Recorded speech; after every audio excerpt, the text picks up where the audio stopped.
Article 95 के तहत तरीके अदम एतमाद पेश की जाती है तो उसमें राय शुमारी का होना बहुत जरूरी है। नो कॉन्फिडेंस की चीजें लीक हो चुकी थी, जब वो चीजें लीक होगी उन्होंने कहा लेट होगा तो मसला बनेगा। सब्सक्राइब करें और बेल दबाएं ताकि कोई खबर रह न जाए। अलीना बात को समझना, आपको याद होगा जुमे वाले दिन मैंने एक पिटीशन फाइल की थी, उस पिटीशन के साथ मैंने एविडेंस लगाए हैं। 17 फरवरी का अंसार अब्बासी का कॉलम है जिसमें उन्होंने बताया कि अपोजिशन लीडर से मिले हैं, तहरीक अदम एतमाद के हवाले से बैरूनी एजेंसियां इन्वॉल्व हैं। ये मैं 17 फरवरी का लेटर का जो कह रहा है ना एविडेंस, मेरे पास काफी एविडेंस मौजूद है। दूसरा जो आपने सवाल किया कि ये 7 तारीख को जब ये सारा मामला आ गया, ये कॉन्फिडेंशियल है, ऑफिशियल सीक्रेट एक्ट लगता है, क्लासिफाइड डॉक्यूमेंट है। 8 तारीख को फिर ये आप जरा सोचिएगा, ये 8 तारीख को ही क्यों आ गई? 8 तारीख को इसलिए आ गई, ये अपना नो कॉन्फिडेंस की चीजें लीक हो चुकी थी। जब वो चीजें लीक होगी उन्होंने कहा लेट होगा तो मसला बनेगा। अब और ये सारी जो क्या मामला आ गया, कोर्ट के सामने भी बात आई। जब चीजें लीक हो गई थी तो फिर स्पीकर कौमी असेंबली ने एक्सेप्ट क्यों किया, लीड क्यों दी तहरीक अदम एतमाद को? मैं उसकी वजह बता दूं कि स्पीकर कौमी असेंबली के पास सामने उस वक्त चीजें नहीं थी। यहाँ पर सारी चीजें तो नेशनल सिक्योरिटी काउंसिल के बाद में आया है, पहले नहीं आया। ये बाद में चीजें आई हैं और जब वो चीजें रिकॉर्ड पर आ गई हैं, जब आपका ख्याल है कि स्पीकर कौमी असेंबली आइन को तोड़ेगा, आइन को साइड पर रखेगा? कुछ कानूनी माहिर तो यही कहते हैं कि राय शुमारी करवानी थी, अगर राय शुमारी नहीं की गई है क्योंकि एक्सेप्ट हो गई थी, लीड हो गई थी, तो ये आइन और कानून के खिलाफ वर्जी होती है और कानून को तोड़ा गया है। नहीं, समझिए इसको। अब मुझे 2-3 मिनट देना ताकि पॉइंट बिल्ड करके आपको समझा सकूं। आपको पता है आइन के आर्टिकल 58(2)B के तहत असेंबलियां डिसॉल्व करने का सदर को इख्तियार था। क्या सदर को पसंद असेंबली डिसॉल्व करने का? 2 असेंबलियां डिसॉल्व हुई। नवाज शरीफ के केस में क्या ऐसे नहीं डिसॉल्व करनी, इसे स्ट्रक्चर डिस्कशन करनी है, वजूहत बतानी पड़ेगी। आर्टिकल 95 को जब आप रूल्स के साथ मिलाकर पढ़ेंगे आपको समझ आएगी।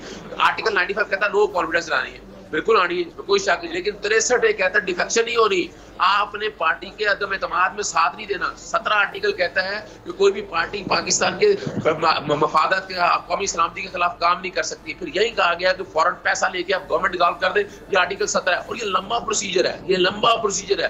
तो जो हुक्मरान होगा, तो ये अपना प्राइम मिनिस्टर होगा, प्राइम मिनिस्टर को गिराने के हवाले से फिर आर्टिकल 17 के साथ जब मिलाकर पढ़ेंगे तो ये बताता है रीजनिंग। अब आ जाए रूल 36, 37 और 38 में। पहली बात है कि जो इन्होंने 14 दिन का जो इजलास बुलाया था, साथ ही नो कॉन्फिडेंस देती। नो कॉन्फिडेंस तब दी जाती है जब असेंबली इन सेशन हो। तो पहली तो बात है कि ये गलत था कि इजलास पहले बुलाते। इन्होंने इसलिए इजलास और दोनों इकट्ठी दे दी कि इनकी कंस्पिरेसी लीक हो चुकी थी। अब ये दे दिया उन्होंने, स्पीकर के पास इख्तियार है। आज अदालत में भी ये बात आई कि लीव देनी है। लीव का मतलब है कोई इजाजत देगा या नहीं देगा, साथ आगे डिस्कशन भी होनी है। अगर ये खाली वोटिंग करनी है तो रूल्स में ये क्यों लिखा गया? रूल्स में इसलिए लिखा गया, वो ये कह रहे थे कि कुछ प्रेसिडेंट सेट हैं जिसके अंदर स्पीकर की रूलिंग को सेट असाइड किया गया है, ऐसा कुछ है? मैं बता देता हूँ, वो मेरा ही केस है, यूसुफ रजा गिलानी का केस है। वो और केस है, वो क्या केस है? यूसुफ गिलानी ने तौहीन अदालत की। तौहीन अदालत के बाद जब आप बतौर पार्लियामेंटेरियन हो वो ऐसा काम कर दो जो डिस्क्वालिफिकेशन की तरफ लेकर आ जाए, तो स्पीकर को इख्तियार दिया गया है। मैंने रेफरेंस फाइल किया स्पीकर के पास, स्पीकर ने उस रेफरेंस का आउटराइट रिजेक्ट कर दिया। और हालांकि उसको ये डिस्क्वालीफाई करना था और ये मामला गया सुप्रीम कोर्ट में। उस वक्त पाकिस्तान पीपल्स पार्टी ने ये स्टैंड लिया कि आप स्पीकर के मामला को आर्टिकल 69 को सामने रखकर नहीं चैलेंज कर सकते। ये उनकी बात कर रहा हूँ, उस वक्त स्टैंड लिया उन्होंने, आज स्टैंड उनका बदल गया है। ये आर्टिकल 16, ये वो वाली प्रोसीडिंग जो है ना, वो पार्लियामेंट की नहीं प्रोसीडिंग है, वो स्पीकर का एक इनफरादी इख्तियार है।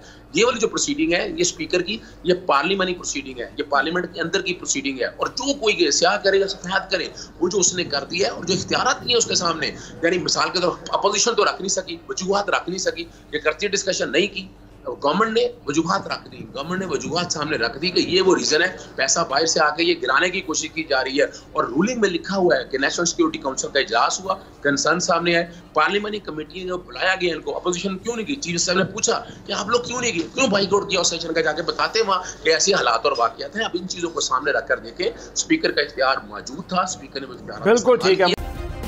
सब्सक्राइब करें और बेल दबाएं ताकि कोई खबर रह न जाए।